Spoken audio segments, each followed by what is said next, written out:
ਸਤਿ ਸ਼੍ਰੀ ਅਕਾਲ ਜੀ। Canada news bulletin ਦੇਖ ਰਹੇ ਦਰਸ਼ਕਾਂ ਦਾ ਸਵਾਗਤ ਹੈ। ਮੈਂ ਹਾਂ ਸਿਮਰਨਜੀਤ ਕੌਰ ਗੱਲ। ਖਬਰਾਂ ਤੋਂ ਪਹਿਲਾਂ ਨਜ਼ਰ ਮਾਰ ਲੈਂਦੇ ਹਾਂ ਮੁੱਖ ਹੈਡਲਾਈਨਸ ਤੇ। ਨਸ਼ਾ ਤਸਕਰੀ ਦੇ ਦੋਸ਼ਾਂ ਹੇਠ ਪੁਲਿਸ ਨੇ 9 ਵਿਅਕਤੀ ਕੀਤੇ ਕਾਬੂ। ਪੰਜਾਬੀ ਮੂਲ ਦਾ ਵਿਅਕਤੀ ਤੇ 2 ਮਹਿਲਾਵਾਂ ਵੀ ਸ਼ਾਮਿਲ। ਓਨਟਾਰੀਓ ਨੇ ਕੀਤਾ ਪ੍ਰਸਤਾਵਿਤ ਹਾਊਸਿੰਗ ਕਾਨੂੰਨ ਪੇਸ਼। ਯੂਨੀਵਰਸਿਟੀਆਂ ਦੇ ਨੇੜੇ ਵਿਦਿਆਰਥੀਆਂ ਲਈ ਬਣਾਏ ਜਾਣਗੇ ਘਰ।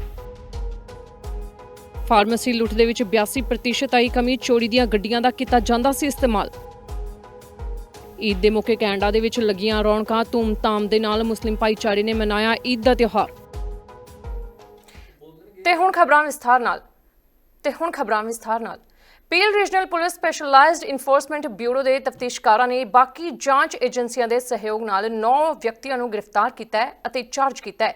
ਇਹਨਾਂ ਤੇ ਨਸ਼ੀਲੇ ਪਦਾਰਥਾਂ ਦੀ ਤਸਕਰੀ ਦੇ ਦੋਸ਼ ਲਗਾਏ ਗਏ ਨੇ। ਪੁਲਿਸ ਨੇ ਵੱਡੀ ਮਾਤਰਾ ਵਿੱਚ ਕੈਨੇਡੀਅਨ ਕਰੰਸੀ, ਨਸ਼ੀਲੇ ਪਦਾਰਥ ਅਤੇ ਹਥਿਆਰ ਜ਼ਬਤ ਕੀਤੇ ਨੇ। ਅਪਰਾਧੀਆਂ ਵਿੱਚ ਪੰਜਾਬੀ ਮੂਲ ਦਾ ਇੱਕ ਨੌਜਵਾਨ ਤੇ 2 ਮਹਿਲਾਵਾਂ ਵੀ ਸ਼ਾਮਿਲ ਨੇ। ਪ੍ਰੋਜੈਕਟ ਵੇਗਸ ਨਾਮ ਦੀ ਵਿਆਪਕ ਅਤੇ ਸਹਿਯੋਗੀ ਜਾਂਚ ਗੈਰ ਕਾਨੂੰਨੀ ਨਸ਼ੀਲੇ ਪਦਾਰਥਾਂ ਦੇ ਅੰਤਰਰਾਸ਼ਟਰੀ ਆਯਾਤ ਅਤੇ ਵੰਡ ਲਈ ਜ਼ਿੰਮੇਵਾਰ ਇੱਕ ਅਪਰਾਧਿਕ ਨੈਟਵਰਕ ਤੇ ਕੇਂਦਰਿਤ ਹੈ। ਜਾਂਚ ਤੋਂ ਪਤਾ ਲੱਗਾ ਹੈ ਕਿ ਗੈਰ ਕਾਨੂੰਨੀ ਨਸ਼ੀਲੇ ਪਦਾਰਥ ਮੱਧ ਪੂਰਬੀ ਦੇਸ਼ਾਂ ਤੋਂ ਕੈਨੇਡਾ ਸਮੇਤ ਹੋਰ ਦੇਸ਼ਾਂ ਨੂੰ ਲੁਕਾਉਣ ਦੇ ਵੱਖ-ਵੱਖ ਤਰੀਕਿਆਂ ਦੀ ਵਰਤੋਂ ਕਰਦੇ ਹੋਏ ਬਰਾਮਦ ਕੀਤੇ ਗਏ ਸਨ। ਫਿਰ ਦਵਾਈਆਂ ਨੂੰ ਪੂਰੇ GTA ਵਿੱਚ ਮੈਨੀਟੋਬਾ ਤੇ ਬ੍ਰਿਟਿਸ਼ ਕੋਲੰਬੀਆ ਦੇ ਵਿੱਚ ਵੰਡਿਆ ਗਿਆ ਸੀ। 1 ਮਾਰਚ 2024 ਨੂੰ ਜਾਂਚਕਰਤਾਵਾਂ ਨੇ ਗ੍ਰੇਟਰ ਟੋਰਾਂਟੋ ਖੇਤਰ ਵਿੱਚ 11 ਖੋਜ ਵਾਰੰਟਾਂ ਨੂੰ ਲਾਗੂ ਕੀਤਾ, ਜਿਸ ਦੇ ਨਤੀਜੇ ਵਜੋਂ ਕੁਝ ਵਿਅਕਤੀਆਂ ਨੂੰ ਗ੍ਰਿਫਤਾਰ ਅਤੇ ਚਾਰਜ ਕੀਤਾ ਗਿਆ। ਵੁੱਡਬ੍ਰਿਜ ਦੇ 40 ਸਾਲਾਂ ਅਹਿਮਦ ਮੁਰੀਦ ਆਬੇਦੀ ਦੇ ਉੱਤੇ ਅਪਰਾਧ ਕਰਨ ਦੀ ਸਾਜ਼ਿਸ਼ ਦੇ 4 ਦੋਸ਼, ਨਿਯੰਤਰਿਤ ਪਦਾਰਥ ਆਯਾਤ ਕਰਨ ਦੇ 2 ਦੋਸ਼, ਨਿਯੰਤਰਿਤ ਪਦਾਰਥ ਨਿਰਯਾਤ ਕਰਨ ਦੇ 2 ਦੋਸ਼, ਨਿਯੰਤਰਿਤ ਪਦਾਰਥਾਂ ਦੀ ਤਸਕਰੀ ਕਰਨ ਦੇ 5 ਦੋਸ਼, ਨਿਯੰਤਰਿਤ ਪਦਾਰਥ ਦੀ ਤਸਕਰੀ ਦੇ ਉਦੇਸ਼ ਲਈ ਕਬਜ਼ਾ ਕਰਨ ਦੇ 3 ਦੋਸ਼ ਲਗਾਏ ਗਏ ਨੇ। ਜਾਰਜਟਾਊਨ ਦੇ 34 ਸਾਲਾ ਅਬਦੁਲ ਫਕੀਰਜ਼ਾਦਾ ਦੇ ਉੱਤੇ ਅਪਰਾਧ ਕਰਨ ਦੀ ਸਾਜ਼ਿਸ਼ ਦੇ ਅਤੇ ਨਿਯੰਤਰਿਤ ਪਦਾਰਥਾਂ ਦੀ ਤਸਕਰੀ ਦੇ ਦੋਸ਼ ਲਗਾਏ ਗਏ ਨੇ। ਮੈਲੰਗਥੋਨ ਦੇ 56 ਸਾਲਾ ਜ਼ਬੀਉਦੁੱਲਾ ਅਮੀਨ ਦੇ ਉੱਤੇ ਅਪਰਾਧ ਕਰਨ ਦੀ ਸਾਜ਼ਿਸ਼ ਦੇ 2 ਦੋਸ਼, ਨਿਯੰਤਰਿਤ ਪਦਾਰਥਾਂ ਦੀ ਤਸਕਰੀ ਅਤੇ ਨਿਯੰਤਰਿਤ ਪਦਾਰਥਾਂ ਦੀ ਤਸਕਰੀ ਦੇ ਉਦੇਸ਼ ਲਈ ਕਬਜ਼ਾ ਕਰਨ ਦੇ ਦੋਸ਼ ਲਗਾਏ ਗਏ ਨੇ।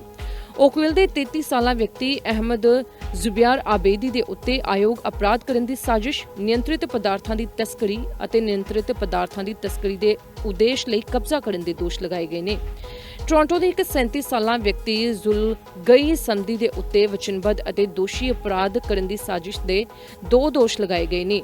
ਬੈਰੀ ਦੇ ਇੱਕ 38 ਸਾਲਾ ਵਿਅਕਤੀ ਆਰੀਅਨ ਹੈਦਰੀ ਦੇ ਉੱਤੇ ਅਪਰਾਧ ਕਰਨ ਦੀ ਸਾਜ਼ਿਸ਼, ਨਿਯੰਤਰਿਤ ਪਦਾਰਥਾਂ ਦੀ ਤਸਕਰੀ ਦੇ ਉਦੇਸ਼ ਲਈ ਕਬਜ਼ਾ ਕਰਨ ਦੇ ਦੋਸ਼ ਲਗਾਏ ਗਏ ਨੇ। ਵੁੱਡਬ੍ਰਿਜ ਦੇ 50 ਸਾਲਾ ਵਿਅਕਤੀ ਅਹਿਮਦ ਤਾਰਿਕ ਆਬੇਦੀ ਦੇ ਉੱਤੇ ਵਚਨਬੱਧਤਾ ਅਤੇ ਦੋਸ਼ਯੋਗ ਅਪਰਾਧ ਦੀ ਸਾਜ਼ਿਸ਼ ਕਰਨ ਦੇ, ਨਿਯੰਤਰਿਤ ਪਦਾਰਥ ਨਿਰਯਾਤ ਕਰਨ ਦੇ 2 ਦੋਸ਼, ਨਿਯੰਤਰਿਤ ਪਦਾਰਥਾਂ ਦੀ ਤਸਕਰੀ ਕਰਨ ਦੇ 2 ਦੋਸ਼ ਅਤੇ ਨਿਯੰਤਰਿਤ ਪਦਾਰਥਾਂ ਦੀ ਤਸਕਰੀ ਦੇ ਉਦੇਸ਼ ਲਈ ਕਬਜ਼ਾ ਰੱਖਣ ਦੇ ਦੋਸ਼ ਲਗਾਏ ਗਏ ਨੇ। ਇਸ ਵਿੱਚ ਇੱਕ ਭਾਰਤੀ ਵਿਅਕਤੀ ਦਾ ਨਾਮ ਵੀ ਸ਼ਾਮਿਲ ਹੈ। ਮੋਨੋ ਦੇ 39 ਸਾਲਾ ਬਲਰਾਜ ਬਰਾੜ ਦੇ ਉੱਤੇ ਦੋਸ਼ੀ ਅਪਰਾਧ ਕਰਨ ਦੀ ਸਾਜ਼ਿਸ਼ ਅਤੇ ਅਪਰਾਧ ਦੁਆਰਾ ਪ੍ਰਾਪਤ ਕੀਤੀ ਜਾਇਦਾਦ ਦੇ ਕਬਜ਼ੇ ਦੇ ਦੋਸ਼ ਲਗਾਏ ਗਏ ਨੇ। ਉਪਰੋਕਤ ਸਾਰੇ ਵਿਅਕਤੀਆਂ ਨੂੰ ਜ਼ਮਾਨਤ ਦੀ ਸੁਣਵਾਈ ਵਾਸਤੇ ਫਿਲਹਾਲ ਰੱਖਿਆ ਗਿਆ ਹੈ। ਬ੍ਰੈਡਫੋਰਡ ਦੀ ਇੱਕ 30 ਸਾਲਾ ਔਰਤ ਸਮੀਰਾ ਰੋਸਟਾ ਤੇ ਵੀ ਤਸਕਰੀ ਦੇ ਉਦੇਸ਼ ਲਈ ਕਬਜ਼ਾ ਕਰਨ ਦੇ ਦੋਸ਼ ਲਗਾਏ ਗਏ ਨੇ। ਬ੍ਰੈਡਫੋਰਡ ਦੀ ਰਹਿਣ ਵਾਲੀ 53 ਸਾਲਾ ਔਰਤ ਫਰੀਬਾ ਅਹਿਮਦੀ ਤੇ ਵੀ ਟਰਸਟ ਦੀ ਉਲੰਘਣਾ ਕਰਨ ਦੇ ਦੋਸ਼ ਲਗਾਏ ਗਏ ਨੇ। ਇਨ੍ਹਾਂ ਵਿਅਕਤੀਆਂ ਨੂੰ ਸ਼ਰਤਾਂ ਨਾਲ ਰਿਹਾ ਕੀਤਾ ਗਿਆ ਸੀ, ਪਰ ਬਾਅਦ ਵਿੱਚ ਅਦਾਲਤ ਵਿੱਚ ਪੇਸ਼ ਕੀਤਾ ਜਾਵੇਗਾ। ਜਾਂਚਕਰਤਾਵਾਂ ਨੇ 99.6 ਕਿਲੋਗ੍ਰਾਮ ਅਫੀਮ, 13 ਕਿਲੋਗ੍ਰਾਮ ਮੈਥਾਮੈਟਾਫਾਈਨ, ਇੱਕ ਸਮਿਥ ਅਤੇ ਵੈਸਨ .40 ਕੈਲੀਬਰ ਹਥਿਆਰ, ਬਲਕ ਮੁਦਰਾ ਦੇ ਵਿੱਚ ਲਗਭਗ $3,10,000 ਜ਼ਬਤ ਕੀਤੇ ਨੇ। ਜ਼ਬਤ ਕੀਤੇ ਗਏ ਨਸ਼ੀਲੇ ਪਦਾਰਥਾਂ ਦੀ ਕੁੱਲ ਕੀਮਤ ਲਗਭਗ $20,66,000 ਦੱਸੀ ਜਾ ਰਹੀ ਹੈ। ਇਸ ਮੌਕੇ ਤੇ ਜਾਣਕਾਰੀ ਦਿੰਦਿਆਂ ਪੁਲਿਸ ਅਧਿਕਾਰੀ ਨੇ ਕੀ ਕਿਹਾ, ਆਓ ਸੁਣਦੇ ਹਾਂ। On March 1st, 2024, investigators from the Peel Regional Police Specialized Enforcement Bureau, in partnership with other police services, executed 11 search warrants throughout the GTA and arrested and charged 10 individuals with a variety of criminal code offences. This investigation, codenamed Project Vegas, was a partnership between Peel Regional Police and several provincial, municipal and federal law enforcement agencies. It was revealed that illegal drugs were being exported from Middle Eastern countries into Canada using various concealment methods. The drugs were then distributed throughout the Greater Toronto Area and other provinces. The suspects were charged with several offences, including conspiracy to commit an indictable offence, importing or exporting of a controlled substance, trafficking of a controlled substance, and possession for the purposes of trafficking. Nearly 90 kilograms of opium and 13 kilograms of methamphetamine were seized with a street value of over $2 million. A firearm and over 300 grand in bulk currency were also recovered.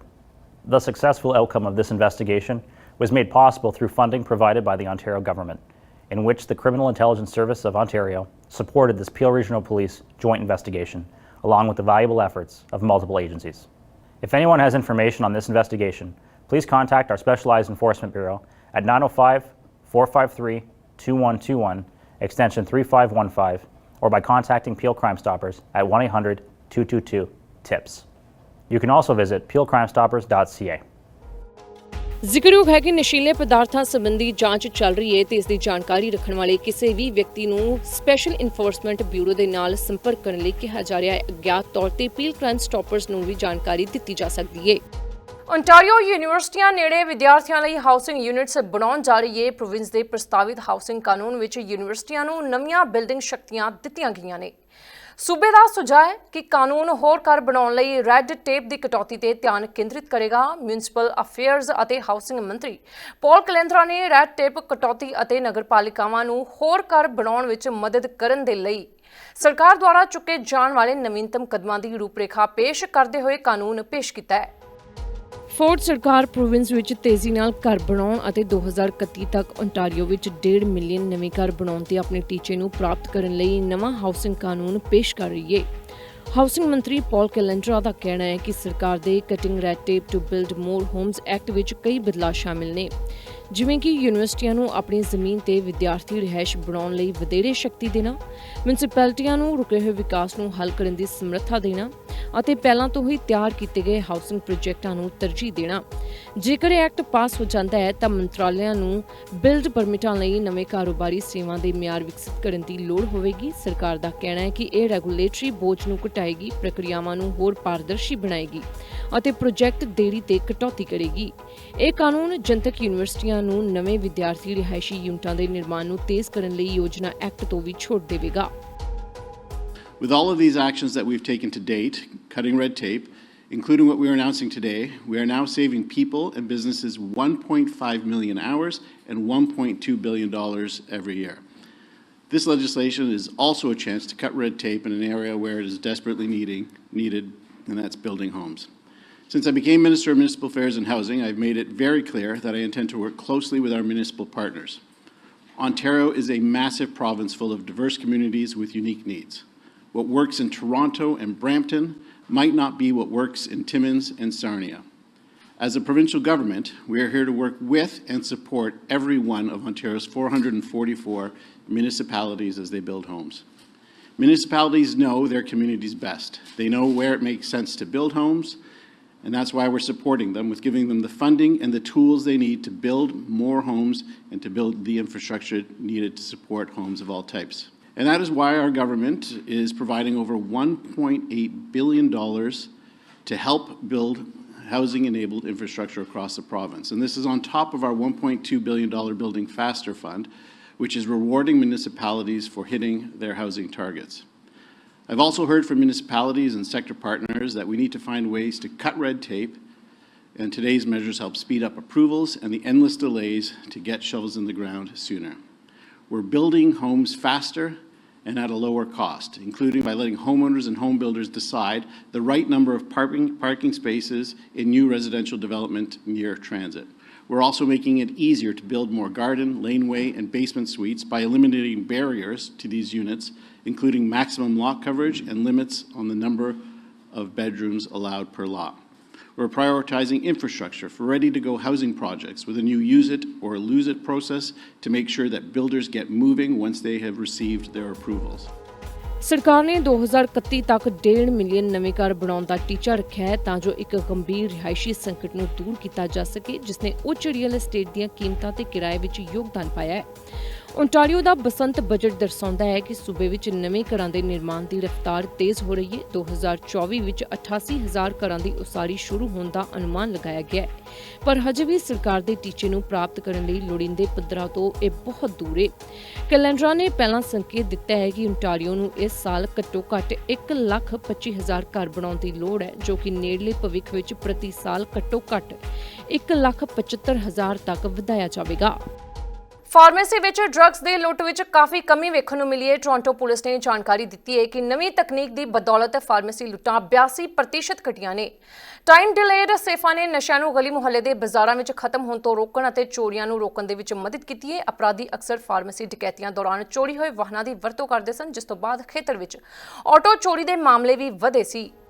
Toronto police ਦਾ ਕਹਿਣਾ ਹੈ ਕਿ ਨਵੀਂ ਤਕਨੀਕ ਦੀ ਬਦੌਲਤ ਪਿਛਲੇ ਸਾਲ ਇਸ ਸਮੇਂ ਦੇ ਮੁਕਾਬਲੇ 2024 ਵਿੱਚ ਸ਼ਹਿਰ ਵਿੱਚ ਫਾਰਮੇਸੀ ਦੀਆਂ ਲੁੱਟਾਂ ਵਿੱਚ 82% ਦੀ ਕਮੀ ਆਈ ਹੈ। ਪਿਛਲੇ ਸਾਲ ਸਾਰੀਆਂ ਫਾਰਮੇਸੀਆਂ ਨੂੰ ਟਾਈਮ ਡਿਲੇਡ ਸੇਫ ਰੱਖਣ ਲਈ ਆਦੇਸ਼ ਦੇਣ ਲਈ ਇੱਕ ਨਵਾਂ ਆਦੇਸ਼ ਦਿੱਤਾ ਗਿਆ ਸੀ, ਜੋ ਕਿ ਅਨਲੌਕ ਹੋਣ ਤੋਂ ਬਾਅਦ ਇੱਕ ਨਿਰਧਾਰਿਤ ਸਮਾਂ ਬੀਤਣ ਤੋਂ ਬਾਅਦ ਹੀ ਖੁੱਲ੍ਹਦਾ ਹੈ। ਇਹਨਾਂ ਦੀ ਵਰਤੋਂ ਆਕਸੀਕੋਡੋਨ, ਮੋਰਫਿਨ ਅਤੇ ਕੋਡੀਨ ਵਰਗੇ ਨਸ਼ੀਲੇ ਪਦਾਰਥਾਂ ਨੂੰ ਸੁਰੱਖਿਅਤ ਕਰਨ ਲਈ ਕੀਤੀ ਜਾਂਦੀ ਹੈ। ਹੁਣ Toronto police, Ontario college of pharmacist ਅਤੇ ਓਨਟਾਰੀਓ ਫਾਰਮਾਸਿਸਟ ਐਸੋਸੀਏਸ਼ਨ ਪੂਰੇ ਬੋਰਡ ਵਿੱਚ ਫਾਰਮੇਸੀ ਲੁੱਟਾਂ ਵਿੱਚ ਕਮੀ ਦਾ ਜਸ਼ਨ ਮਨਾ ਰਹੀ ਹੈ। ਟੋਰਾਂਟੋ ਦੇ ਵਿੱਚ ਇਸ ਸਾਲ ਹੁਣ ਤੱਕ 10 ਡਕੈਤੀਆਂ ਹੋ ਚੁੱਕੀਆਂ ਨੇ, ਜਦ ਤੱਕ ਕਿ 2023 ਵਿੱਚ ਇਸ ਸਮੇਂ ਦੇ ਦੌਰਾਨ 60 ਡਕੈਤੀਆਂ ਦੀ ਗਿਣਤੀ ਰਿਪੋਰਟ ਕੀਤੀ ਗਈ ਸੀ। In 2021, there was a total of 49 pharmacy robberies, which jumped to 123 in 2022. This trend was continuing in 2023 until pharmacies across the city began to implement time delay safes. To provide context, pharmacy robberies were very lucrative. Each pill obtained was sold for profit, and there was an obvious demand. The public safety concerns around these robberies are significant. Criminals were often using stolen vehicles to commit these crimes, which is thereby creating a victim of auto theft. They were violently attacking pharmacists, staff, and putting the safety of customers at risk. And of course, the drugs would end up on the street, contributing to the opioid epidemic that is resulting in overdose deaths and having a traumatic and devastating effect on our communities. Apart from undertaking investigations, the Hold Up Squad, in conjunction with the Community Partnership and Engagement Unit, began to consult with pharmacies to determine what their needs were and to conduct crime prevention through environmental design. We took part in town hall meetings and presentations for the pharmacies to establish a collaborative working group with external partner agencies, including the Ontario College of Pharmacies, the Ontario Pharmacists Association, in an effort to spread awareness and safety tips to reduce the incidence of robberies and victimization. This included recommending that pharmacies invest in good surveillance cameras, panic alarms, and of course, time delay safes, and making sure those safes stay locked at all times. ਜ਼ਿਕਰਯੋਗ ਹੈ ਕਿ Ontario ਵਿੱਚ 4900 ਤੋਂ ਵੱਧ ਫਾਰਮੇਸੀਆਂ ਦੇ ਵੱਲੋਂ ਹੁਣ ਇਸ ਤਕਨਾਲੋਜੀ ਦੀ ਵਰਤੋਂ ਕੀਤੀ ਜਾਂਦੀ ਹੈ। ਦੱਸ ਦਈਏ ਕਿ ਫਾਰਮੇਸੀਆਂ ਦੇ ਵਿੱਚ ਨਸ਼ੀਲੇ ਪਦਾਰਥਾਂ ਦੀ ਚੋਰੀ ਕਰਕੇ ਇਹਨਾਂ ਨਸ਼ੀਲੇ ਪਦਾਰਥਾਂ ਨੂੰ ਘੱਟ ਦਾਮਾਂ ਦੇ ਵਿੱਚ ਬਾਹਰ ਵੇਚਿਆ ਜਾਂਦਾ ਸੀ, ਜਿਸ ਕਾਰਨ ਓਵਰਡੋਸ ਨਸ਼ੇ ਦੀਆਂ ਮੌਤਾਂ ਦੀ ਗਿਣਤੀ ਵਧ ਰਹੀ ਸੀ ਅਤੇ ਪੁਲਿਸ ਦੇ ਵੱਲੋਂ ਨਵੀਂ ਪਹਿਲਕਦਮੀ ਚੁੱਕਦਿਆਂ ਹੋਇਆਂ ਟਾਈਮ ਡਿਲੇਡ ਸੇਫ ਦੀ ਵਰਤੋਂ ਕੀਤੀ ਜਾਂਦੀ ਹੈ। ਪੂਰੀ ਦੁਨੀਆ ਵਾਂਗ ਕੈਨੇਡਾ ਵਿੱਚ ਵੀ ਉਤਸ਼ਾਹ ਦੇ ਨਾਲ ਈਦ ਦਾ ਤਿਉਹਾਰ ਮਨਾਇਆ ਗਿਆ ਹੈ। ਇਸ ਮੌਕੇ ਮਸਜਿਦਾਂ ਵਿੱਚ ਵੀ ਰੌਣਕਾਂ ਲੱਗੀਆਂ ਹੋਈਆਂ ਸਨ। ਮੁਸਲਿਮ ਭਾਈਚਾਰੇ ਦੇ ਨਾਲ ਇਹਨਾਂ ਜਸ਼ਨਾਂ ਵਿੱਚ ਸਿਆਸੀ ਹਸਤੀਆਂ ਵੀ ਸ਼ਾਮਿਲ ਹੋਈਆਂ। ਆਗੂਆਂ ਵੱਲੋਂ ਭਾਈਚਾਰੇ ਨੂੰ ਈਦ ਦੀਆਂ ਮੁਬਾਰਕਾਂ ਵੀ ਦਿੱਤੀਆਂ ਗਈਆਂ। ਇਸ ਮੌਕੇ ਆਪਣੇ ਸਾਥੀਆਂ ਤੇ ਪਰਿਵਾਰਾਂ ਦੇ ਨਾਲ ਮਿਲ ਕੇ ਭਾਈਚਾਰੇ ਦੇ ਲੋਕ ਜਸ਼ਨ ਮਨਾ ਰਹੇ ਨੇ ਤੇ ਪਾਰਟੀਆਂ ਦਾ ਆਯੋਜਨ ਕੀਤਾ ਜਾ ਰਿਹਾ ਹੈ। ਦੁਨੀਆ ਭਰ ਦੇ ਵਿੱਚ ਮੁਸਲਮਾਨ ਭਾਈਚਾਰੇ ਦੇ ਵੱਲੋਂ ਈਦ ਉਲ-ਫਿਤਰ ਦਾ ਤਿਉਹਾਰ ਬੜੀ ਹੀ ਧੂਮ-ਧਾਮ ਦੇ ਨਾਲ ਮਨਾਇਆ ਜਾ ਰਿਹਾ ਹੈ ਤੇ ਇਹਨਾਂ ਜਸ਼ਨਾਂ ਦੀ ਗੂੰਜ ਕੈਨੇਡਾ ਵਿੱਚ ਵੀ ਸੁਣਦੀ ਵਿਖਾਈ ਦੇ ਰਹੀ ਹੈ। ਕੈਨੇਡਾ ਦੇ ਵਿੱਚ ਵੀ ਵੱਡੀ ਗਿਣਤੀ ਦੇ ਵਿੱਚ ਮੁਸਲਮਾਨ ਭਾਈਚਾਰੇ ਦੇ ਵੱਲੋਂ ਈਦ ਦਾ ਜਸ਼ਨ ਮਨਾਇਆ ਜਾ ਰਿਹਾ ਹੈ। ਵੱਖ-ਵੱਖ ਸਮਾਗਮ ਵੀ ਉਲੀਕੇ ਜਾ ਰਹੇ ਨੇ ਤੇ ਇਹਨਾਂ ਸਮਾਗਮਾਂ ਦੇ ਵਿੱਚ ਜਨਤਾ ਵੱਲੋਂ ਚੁਣੇ ਗਏ ਨੁਮਾਇੰਦਿਆਂ ਵੱਲੋਂ ਵੀ ਸ਼ਿਰਕਤ ਕੀਤੀ ਜਾ ਰਹੀ ਹੈ। ਮਿਸਿਸਾਗਾ ਵਿੱਚ ਮੁਸਲਮਾਨ ਭਾਈਚਾਰੇ ਨੇ ਰਮਜ਼ਾਨ ਦੇ ਪਵਿੱਤਰ ਮਹੀਨੇ ਦੇ ਅੰਤ ਨੂੰ ਦਰਸਾਉਣ ਲਈ ਵਿਦੇਸ਼ਾਂ ਵਿੱਚ ਦੁਖੀ ਲੋਕਾਂ ਲਈ ਭੋਜਨ ਪਾਰਟੀਆਂ ਅਤੇ ਪ੍ਰਾਰਥਨਾਵਾਂ ਲਈ ਈਦ ਉਲ ਫਿਤਰ ਮਨਾਇਆ। ਸੈਂਕੜੇ ਲੋਕ ਸਵੇਰ ਦੀ ਨਮਾਜ਼ ਲਈ ਓਨਟਾਰੀਓ ਦੇ ਇਸਲਾਮਿਕ ਕਮਿਊਨਿਟੀ ਸੈਂਟਰ ਵਿਖੇ ਇਕੱਠੇ ਹੋਏ ਅਤੇ ਤਿਉਹਾਰਾਂ ਦੇ ਹਿੱਸੇ ਵਜੋਂ ਗੁਬਾਰਿਆਂ ਦੇ ਸਟੈਂਡ ਦੇ ਨੇੜੇ ਦੋਸਤਾਂ ਤੇ ਪਰਿਵਾਰਾਂ ਦੇ ਨਾਲ ਫੋਟੋਆਂ ਖਿਚਵਾਈਆਂ ਗਈਆਂ। ਮੁਸਲਿਮ ਐਸੋਸੀਏਸ਼ਨ ਆਫ ਕੈਨੇਡਾ ਦੇ ਪ੍ਰਧਾਨ ਕਾਰਜਕਾਰੀ ਅਬਦੁਲ ਲਤੀਫ ਵਾਕਪਕ ਨੇ ਕਿਹਾ ਕਿ ਈਦ ਉਲ ਫਿਤਰ ਮੁਸਲਿਮ ਕੈਲੰਡਰ ਦੇ ਵਿੱਚ ਇੱਕ ਮਹੱਤਵਪੂਰਨ ਦਿਨ ਹੈ ਅਤੇ ਇਸ ਸਾਲ ਇਹ ਉਦੋਂ ਆਉਂਦਾ ਹੈ ਜਦੋਂ ਹਜ਼ਾਰਾਂ ਫਿਲਸਤੀਨੀ ਲੋਕ ਇਜ਼ਰਾਈਲ ਹਮਾਸ ਯੁੱਧ ਦੌਰਾਨ ਗਾਜ਼ਾ ਵਿੱਚ ਦੁਖੀ ਨੇ। ਇਸ ਮੌਕੇ ਤੇ ਜਨਤਾ ਦੇ ਚੁਣੇ ਹੋਏ ਨੁਮਾਇੰਦਿਆਂ ਦੇ ਵੱਲੋਂ ਮੁਸਲਮਾਨ ਭਾਈਚਾਰੇ ਨੂੰ ਈਦ ਉਲ ਫਿਤਰ ਦੀਆਂ ਮੁਬਾਰਕਾਂ ਵੀ ਦਿੱਤੀਆਂ ਗਈਆਂ ਨੇ। As Ramadan comes to a close, Muslims across Canada are coming together to celebrate Eid al-Fitr. You and your family have worked hard to uplift your neighbors through countless acts of selflessness and charity. You bring light to your workplaces and make our country a kinder, more peaceful place. Common Sense Conservatives will always stand with you for our shared values of faith, family, and freedom, united against hatred and bigotry in all its forms, including anti-Muslim hatred. And after a month of fasting and prayer and spiritual reflection, I hope that you feel refreshed and renewed in your faith. From my family to yours, Eid Mubarak. Today, Muslims in Canada and Muslims right around the world are celebrating al-Fitr, marking the end of the holy month of Ramadan. This is a time for joy, family, community, and recognizing all that we've achieved in this past month. However, obviously, with the ongoing crisis in the Middle East, for many of us, this Eid is going to be difficult. The stories that are coming out of Gaza are nothing short of heartbreaking. It can be very hard to celebrate on a day like today when our Palestinian brothers and sisters on the other side of the world are facing so much turmoil. But know that our government will continue to call for a sustainable ceasefire, calling for the release of all hostages, calling for more aid to reach Palestinian civilians, and calling for the protection of humanitarian personnel and the respect for international humanitarian law, which is so critical. ਜ਼ਿਕਰਯੋਗ ਹੈ ਕਿ ਇਸ ਮੌਕੇ ਲੋਕ ਆਪਣੇ ਪਰਿਵਾਰਕ ਮੈਂਬਰਾਂ, ਦੋਸਤਾਂ, ਮਿੱਤਰਾਂ ਦੇ ਨਾਲ ਰੈਸਟੋਰੈਂਟਸ ਦੇ ਵਿੱਚ ਜਾ ਕੇ ਵੀ ਜਸ਼ਨ ਮਨਾ ਰਹੇ ਨੇ ਤੇ ਕੁਝ ਲੋਕ ਘਰ ਦੇ ਵਿੱਚ ਹੀ ਪਾਰਟੀਆਂ ਦਾ ਆਯੋਜਨ ਕਰ ਰਹੇ ਨੇ।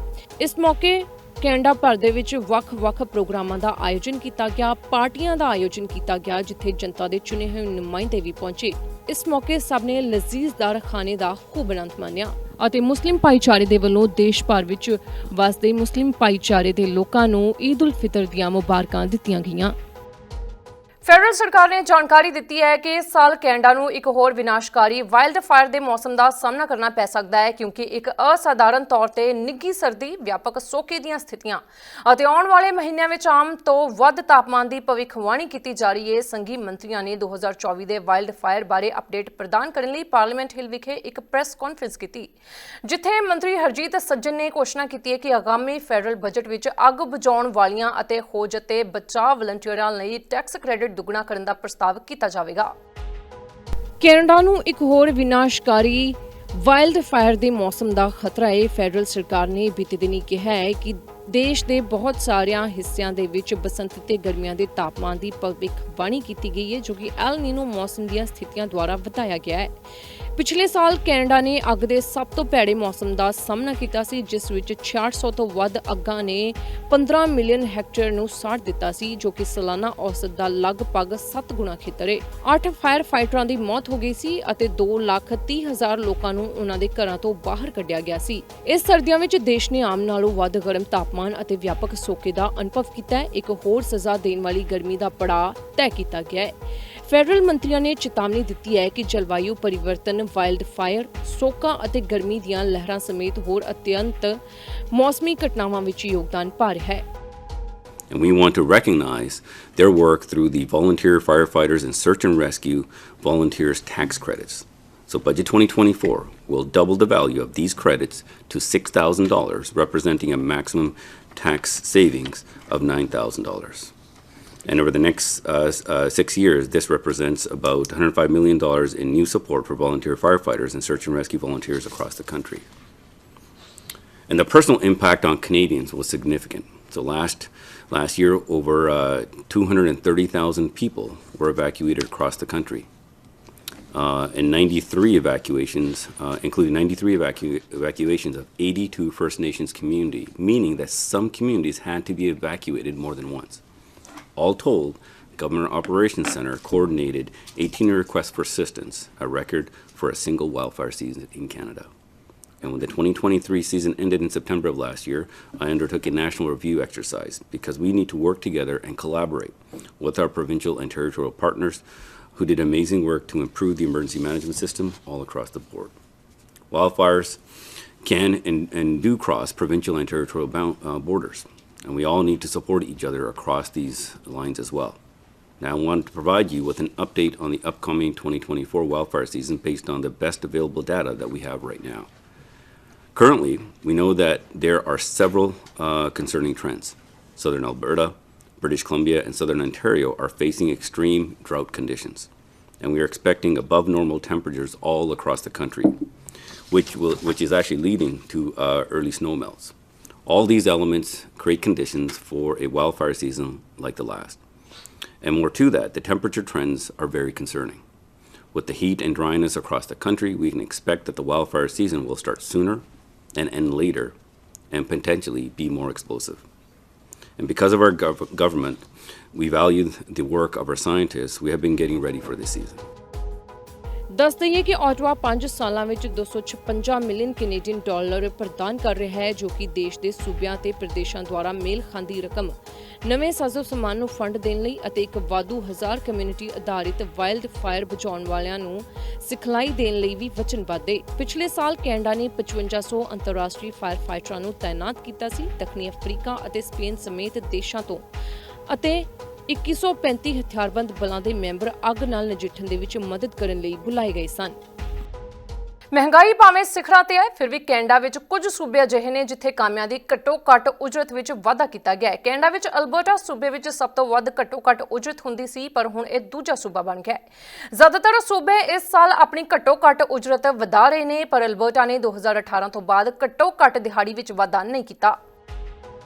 ਅਲਬਰਟਾ ਨੇ 2018 ਦੀ ਪਤਝੜ ਵਿੱਚ ਸੂਬੇ ਦੀ ਘੱਟੋ-ਘੱਟ ਉਜਰਤ ਨੂੰ $15 ਪ੍ਰਤੀ ਘੰਟਾ ਤੱਕ ਵਧਾ ਦਿੱਤਾ ਸੀ, ਜੋ ਦੇਸ਼ ਵਿੱਚ ਸਭ ਤੋਂ ਉੱਚੀ ਉਜਰਤ ਦਰ ਸੀ।